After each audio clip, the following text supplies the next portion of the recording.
Azoth by Zeitgeistic. Chapter 4. Exuberation. Exuberation. The overflow and abundance of distilled parts into a potentially stable amalgam of ash. Harry was only taking 4 classes this year. Potions, Transfigurations, Defense, and Charms. But he was buggered if he could remember anything Flitwick or the new defense teacher said. Couldn't even remember the defense teacher's name. All of his attention was divided between potions, where he was becoming more and more fascinated with the vagaries of effects between pewter and gold quadrants. It was amazing what he'd learned with just 2 chapters of Gold Quadrants, the arc of the coveting and other potioneering myth, and Transfigurations, where he tried valiantly to follow along with Professor Switch's lecture while letting Hermione catch him following Malfoy's wand movements instead. Malfoy really was graceful at it, and assured. Watching him transfigure clocks into candelabras and those into camels was irritatingly arousing to both mind and body. Professor Switch dismissed them, and Hermione had to kick Harry under the table before he understood what was happening. He swished all of his things into his bag without even ensuring his ink was capped. Potions was next, and he could always use a siphoning spell. "Harry, wait!" Hermione said as he sped off. Legs ran quite as long as his, and she was glaring at him as he turned around. "Honestly, one would think you were looking forward to potions." "I am." She eyed him distrustfully. "Yes, I suppose you are. Oddly." They fell into step, and she took the shortcut through the dingy service passage that came out near Professor Snape's old office. "Potter?" He grimaced. They stopped and faced the John William Waterhouse of a nude siren brushing kelp from her hair against a dramatic water break. Snape's face and manner of dress were incompatible with the pre-Raphaelite art, and yet he soldiered on. It was very like Snape to be so determined and so utterly ruinous of an otherwise agreeable scene. "And Granger, I see. No Weasley. The heavens rejoice." "Hello, Professor Snape." Hermione was the only person he knew who could remain absolutely polite under the most uncomfortable of circumstances. Oh no, Malfoy probably could too. "Yes, Professor," said Harry, who could do without the small talk, all things considered. "I saw your little makeshift laboratory in the spare potions classroom. Very quaint." Harry clenched his fists. He hated being mocked. "Thanks. It's really better for fumes, I've found. Plus, the stable temperature provided by the windowless, draught-free dungeon climate is ideal for brewing sensitive potions." Snape rolled his eyes. "You think you're clever now that you've done a little background reading?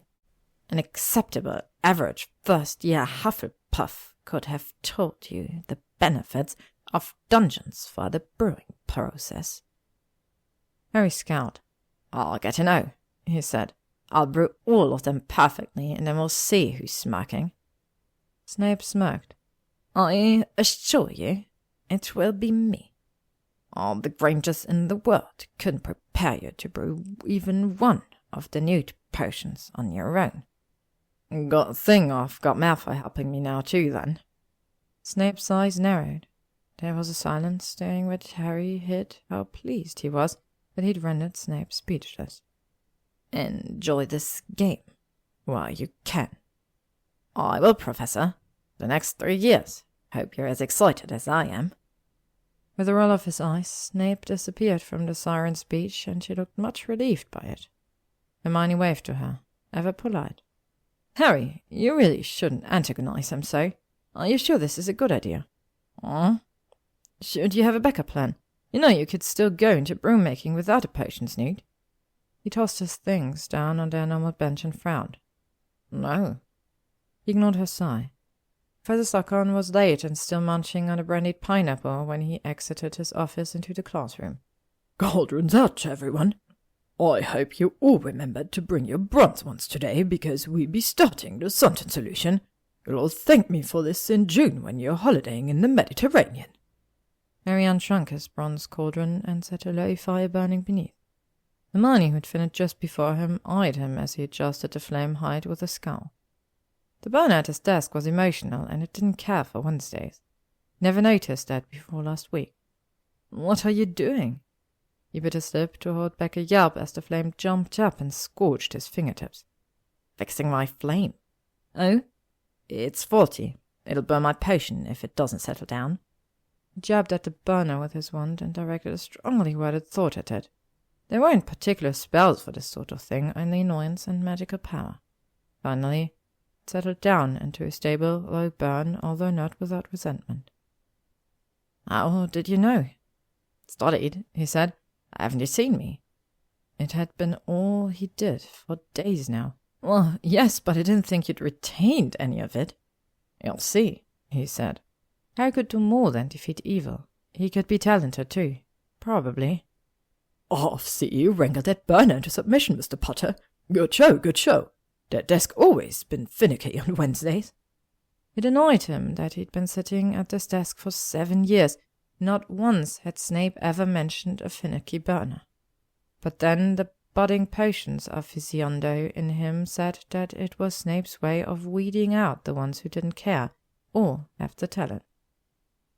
After all, it was obvious that this flame bounced around more than the others. Shouldn't he have noticed it himself before now? He was defending Snape, and it made him sort of hate himself. Hermione returned with their basket of ingredients, and he set to work finely slicing the herbs by the book's directions and chopping the animal bits with less finesse to save time. On his newts, he'd only get a set amount of time to brew his potion. He knew now that he could save time on the fatty bits because of the way fat reacted with other ingredients. 20 minutes in, both his and Hermione's potions were a steady buttercream color. Stir thrice, wither shins, reverse, stir thrice again. He did so. His neck prickled as he set his stirring rod, glass not wood, down again. When he turned to look, Malfoy was staring right at him with the most intense look Harry had ever seen on him. The steam rising from his own cauldron made his face flushed and damp. Across the room, someone's potion hissed warningly. Malfoy smirked at him before returning to his own. Harry swallowed. For a moment, all he could think of was that this was probably what Malfoy looked like during a shag. One timer chirruped at the 45-minute mark, and he checked the text for the next step. "Decant 1 os, check sent for ambiguities. If odor vague, lower heat. If odor decided, raise heat." What? He decanted an ounce, sniffed it. It smelled. Well, it had a smell. Sort of coconutty, sort of pineapple-y. Only why Slughorn was so excited about this one today. But was it a vague scent or a decided scent? He looked around the room and saw that roughly half were upping their heat and another half lowering theirs. Malfoy was lowering his. Hermione was raising hers. 2 paths, each equally valid in different circumstances. But what was his path? This was entirely too poetic for his sensibilities. His wand buzzed once with a 30-second warning. Up or down? He sniffed the decanted potion again. He was undecided about the smell. His wand buzzed for 15 seconds. Up or down? Up or down? Vague, he decided, and quickly lowered the heat. In another minute, his potion would either turn white and goopy or bronze and creamy. He looked around the room again, watching cauldron after cauldron turn the warm bronze of a well-made suntan solution. Pansy Parkinson and Daphne Greengrass were already dabbing some on their hands to test and giggling at the patches of sun-bronzed skin it left behind. He turned around again. Malfoy was focused on his buttery potion, the steam making his hair fall around his face. An alarm buzzed on his hawthorn wand, and the potion turned a shimmery bronze. Malfoy looked up at him, the corner of his mouth pulled up in something that wasn't quite a smirk. Harry's wand chirped again. Hermione inhaled sharply. He was afraid to turn around. Would his be the only white, goopy potion in the whole class? Would this be the determinant in his life, this one failed potion that would be on his newt and prevent him from apprenticing? Malfoy craned his neck to see into Harry's cauldron. He looked back, expression muted. When their eyes met again, Harry knew. Even without any outward expression, he could read Malfoy, he realized. better even than he could read Hermione's gasps. He turned around. The potion was bronze, creamy, and smelled decidedly of coconut. Closed his eyes and couldn't stop the relief from washing over his face. Slughorn called, "I'll have a decanted sample on my desk before you leave, then a 12-inch essay on the process due a week from today. And don't forget that you're all invited to my little party this Saturday evening, 8 p.m. Come dressed for success and fun." To be continued. Thank you for listening to this chapter of Azoth by Zeitgeistic. If you would like to stay up to date on upcoming chapters and stories, you can follow me on YouTube, AO3 or Spotify.